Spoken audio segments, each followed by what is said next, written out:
Imagine creating a rational decision-making process that not only changed the art of war, but extends outside the military context and not ever logging one single kill.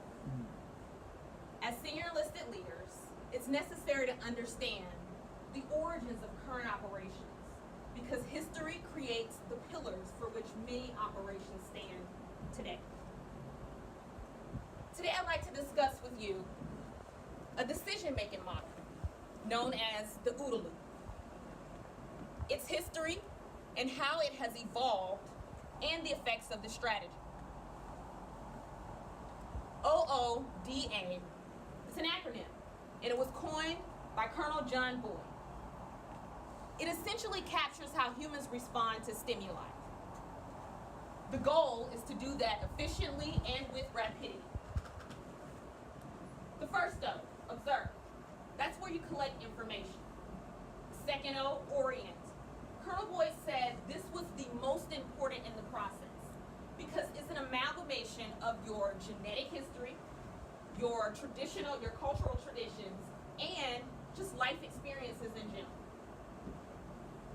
D, decide based on information.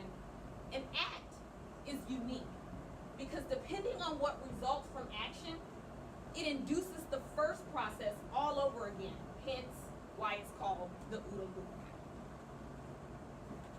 Having introduced the OODA Loop, it's essential to understand the developmental history of the strategy. So Colonel John Boyd, he was an Air Force F-86 fighter pilot. He had a really interesting career because he was investigated for information leaks and for stealing inordinate amounts of computer time from the Air Force to develop these radical theories. As a captain, he was given the name 42nd Boyd because in simulated air-to-air combat missions, also known as dogfights, he could defeat any opponent in 40 seconds starting from the position of disadvantage. No one ever beat him. That's because Colonel Boyd was a thinking pilot.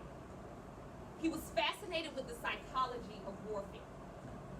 In the Korean War, he didn't get any kills. He spent his time documenting his own tactics and then teaching the individuals who went out on missions and received kills. He became so obsessed that as a major, he was given another call sign, the Mad Major. Colonel Boyd disrupted the normal patterns of the battlefield. So many didn't accept his ideas at the time.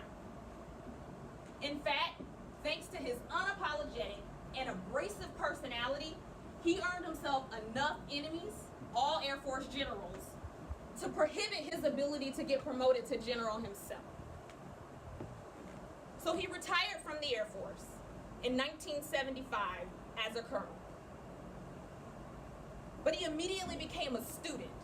He studied philosophy, psychology, science, military history, and about a dozen other unrelated subjects.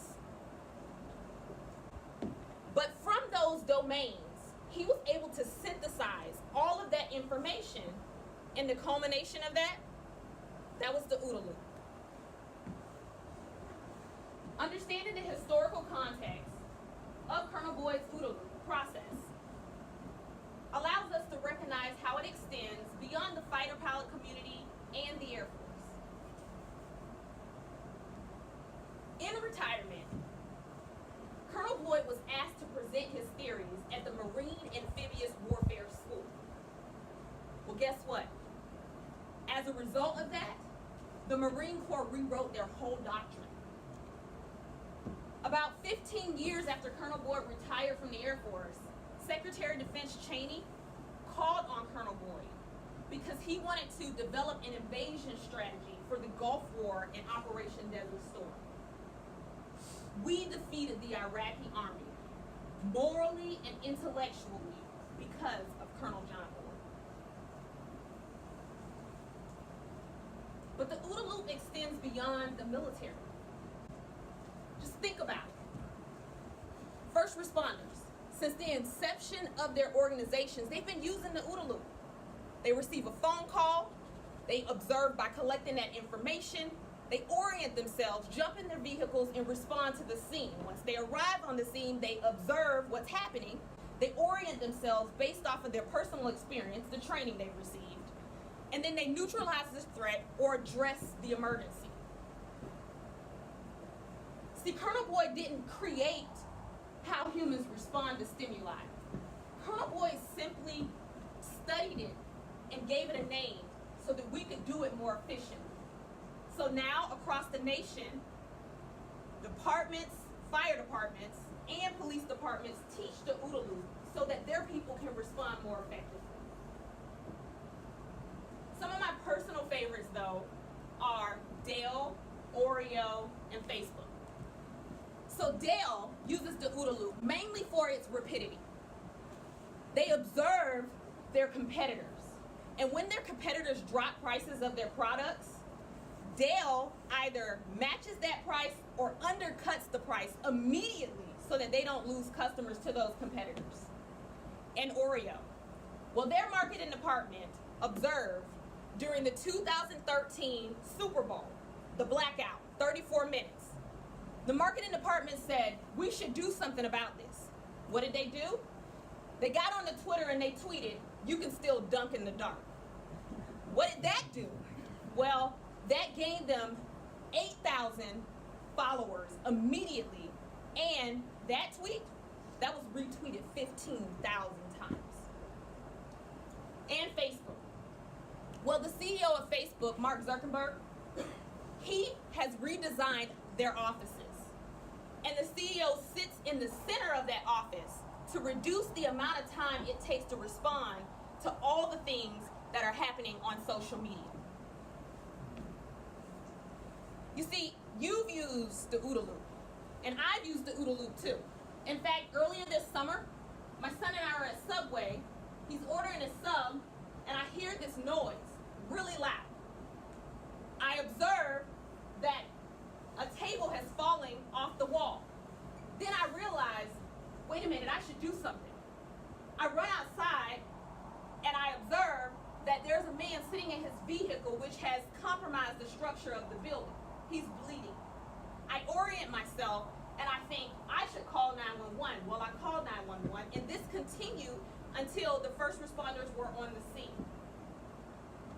So you see, the OODA Loop really does extend from the battlefield to the boardroom. Today I spoke about the decision-making model known as the OODA Loop, talked about its history and how the model has evolved and the effects of the strategy. As senior enlisted leaders, it's necessary to understand the origins of current operations because history creates the pillars on which many practices stand today. Colonel Boyd's genius made him a few devoted followers, but his personality limited his promotion potential. He would say to his followers, someday you come to a fork in the road and you must decide to be or to do. You got to decide if you want to be somebody or if you want to do something. And for some, that's challenging. But I hope if you ever find yourself in that position, you remember Colonel Boyd, and you also remember to observe, orient, decide,